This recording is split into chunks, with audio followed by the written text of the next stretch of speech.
आज पारा नंबर 29 आपको मैं पढ़ाने जा रहा हूं। आफ्टर अ वाइल, कुछ समय बाद, द टीचर अराइव्ड, टीचर शिक्षक पहुंचा। यानी सिबई के घर कुछ समय के बाद शिक्षक आ गया है। As Sibei's father was not at home from the carpenter's shop where he worked, चूंकि सिबेई के पिता घर पर नहीं थे क्योंकि एक वो बढ़ई के दुकान पर काम करते थे, यानी वहां थे। The teacher directed his attack on Sibei's mother. शिक्षक ने सीधे प्रहार सिबेई के मां के ऊपर किया। क्या किया? अब 30 नंबर पैराग्राफ में देखते हैं।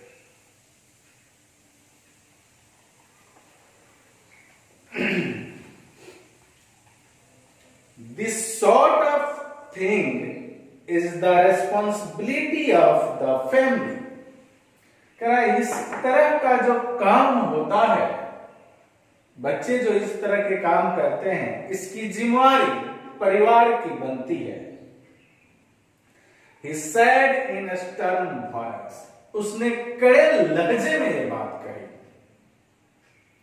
It is the duty of your parents, you parents, यह कर्तव्य बनता है आप माता पिताओं का, to see that such things don't happen, कि ऐसी चीजें न घटित हो।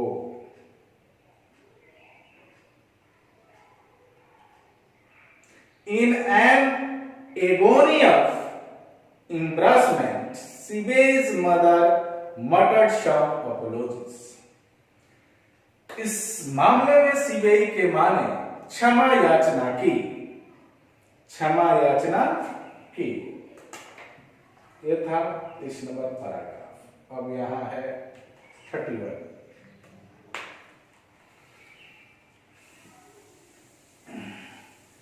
Meanwhile, इसी बीच Sibei was trying to make himself as inconspicuous as possible in corner.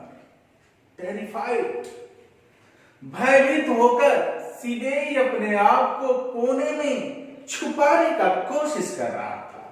यानी जब टीचर उसके मां को नालिश कर रहा था, यानी उनको बोल रहा था, कड़े लहजे में बोल रहा था, उस समय सिबेई अपने आप को घर के कोने में छुपाने की कोशिश कर रहा था, भयभीत होकर। He glanced up at his vindictive teacher, और वह एक झलक अपने उस शिक्षक पर देखा। किस शिक्षक पर? जो सजा देने के लिए दृढ़ शिक्षक था, यानी एकदम ठान लिया था कि सजा देना ही है, उसके तरफ देखा। And at the wall directly behind, और उस दीवार को भी देखा जो उसके एकदम पीछे था।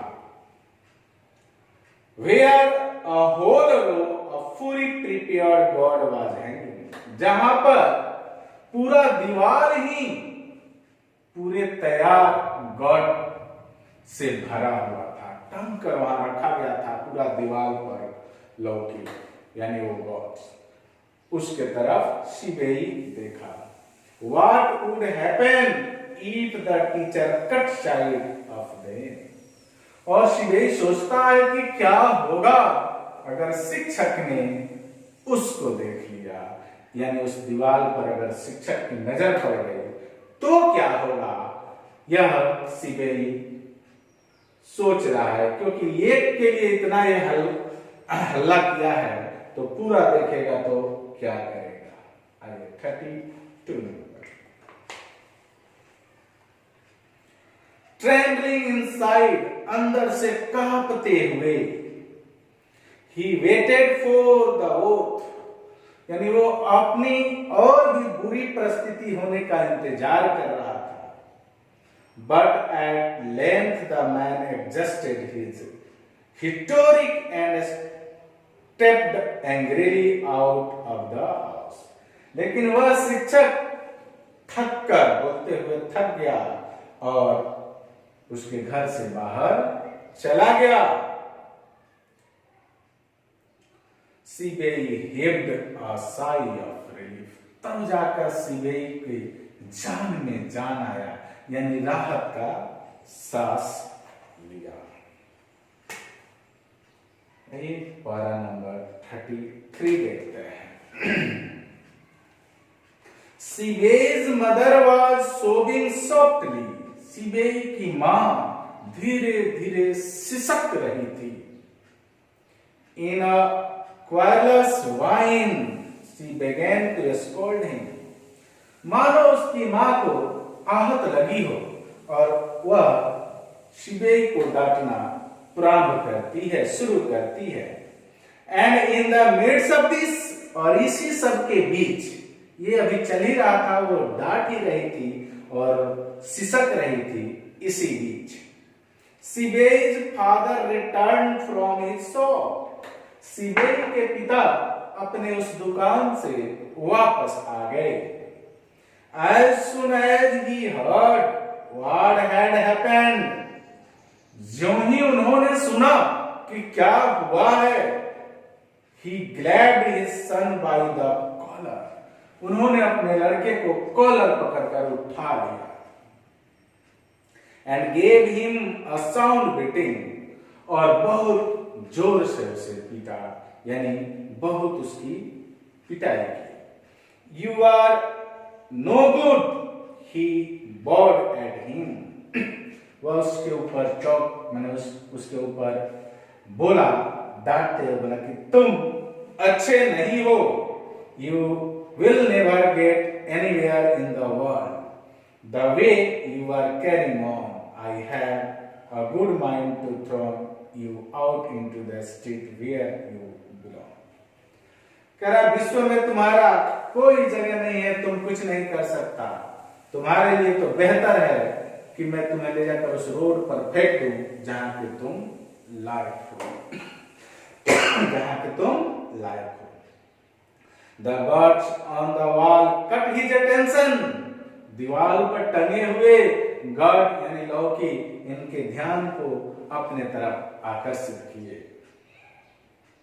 Without a word, बगैर कुछ बोले, he fetched his hammer, उन्होंने अपने हथौड़ी को लाया, and systematically smashed them to pieces, और उस सारे गॉड को वे क्या किए, अपने हथौड़ी से छोटे छोटे टुकड़ों में विभक्त कर दिए, यानी बुकी बुकी जो कहा जाता है वैसे कर दिए, स्मैच कर दिए, एकदम बर्बाद कर दिए। वन आफ्टर वन, यानी अदर, एक के बाद दूसरा। Sibei turn pale but said nothing, Sibei पीला पड़ गया लेकिन सीबेई ने कुछ कहा नहीं। आइए पारा नंबर 34 पर चलते हैं। The next day, the teacher gave Sibei's confiscated gun to an old porter who worked in the school. दूसरे सुबह वह शिक्षक सीबेई से जब्त कोहड़े को उसी स्कूल में काम करने वाले एक अर्दली को, यानी एक ऑर्डरली को, यानी आदेशपाल को उन्होंने दे दिया। Here, take this, he said, उसने कहा कि ये लो, as if hanging over some unclean object, मानो कि कोई गंदी चीज दे रहे हो, उस तरह से कहा कि इसको लो। The porter took the bird home with him, वह आदेशपाल उस कोहड़े को, उस लौकी को लेकर अपने घर आया। And hung it on the wall of his small study room, और वह अपने छोटे से कमरे में उसे लटका दिया, लाकर वो वहां पर लटका दिया। 35 About 2 months later, लगभग 2 महीने बाद, the porter finding himself even more hard pressed for money than usual, वह आदेशपाल अपने आप को पाया और दिनों की अपेक्षा ज्यादा तंगी में अपने आप को पाया। यानी उसे लगा कि उसके पास पैसे की अभाव था, लगा नहीं पैसे की उसके पास अभाव था, यानी उसने अपने आप को तंगी में पाया। Decided to take the god to a local curio shop to see if he could get a few coppers for it. उसने निर्णय लिया कि इसको लेकर चलते हैं कलाकृति, जो नजदीक के कलाकृति की दुकान है, शायद वह कुछ सिक्के इसके बदले में दे दे। The curio dealer examined the god carefully. उस कलाकृति के दुकानदार ने उस लौकी का परीक्षण किया, सावधानी पूर्वक परीक्षण किया। Then, in assuming an uninterested tone, handed it back to the porter saying, और उसके बाद अरुचिपूर्ण ढंग से उसे पोटर को वापस करते हुए कहा, I might give you 5 yen for it, कि मैं आपको केवल 5 एन दे सकता हूं, 5 एन दे सकता हूं। ये एन वहां का मुद्रा है, ध्यान रखिएगा। आपसे क्वेश्चन पूछेगा कि कितना एन में खरीदा और कितने एन में वह कुरियर शॉप वाले ने इसको खरीदा। तो पहले बोला है 5 एन, आइए आगे, बीबी का नहीं है, 5 एन देने को कहता है। ये पारा नंबर 36 पर ध्यान दें।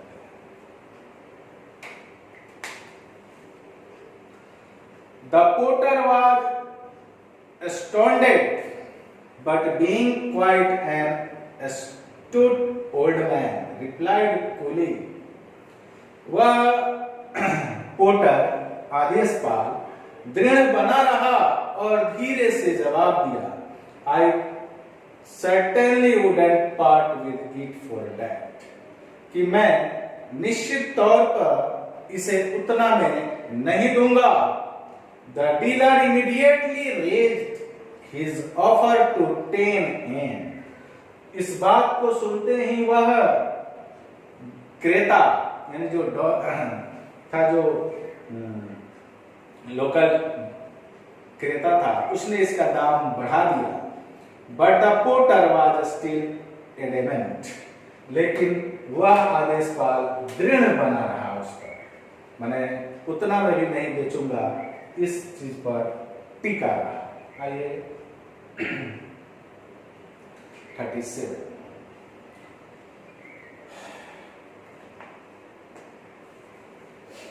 In the end of curio dealer had to pay 50 yen for the god. अंत में उस कुरियो डीलर ने उसे 50 एन में खरीदा। कितने में खरीदा?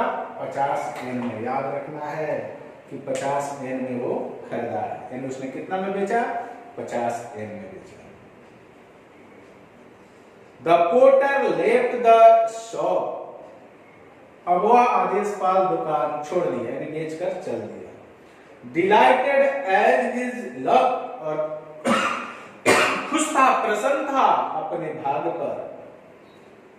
It wasn't often that the teacher gave one a free gift equivalent to a year's wages, कि वह शिक्षक उसे जो गिफ्ट दिया था, वह गिफ्ट इसके 1 साल के सैलरी के बराबर था, मजदूरी के बराबर था।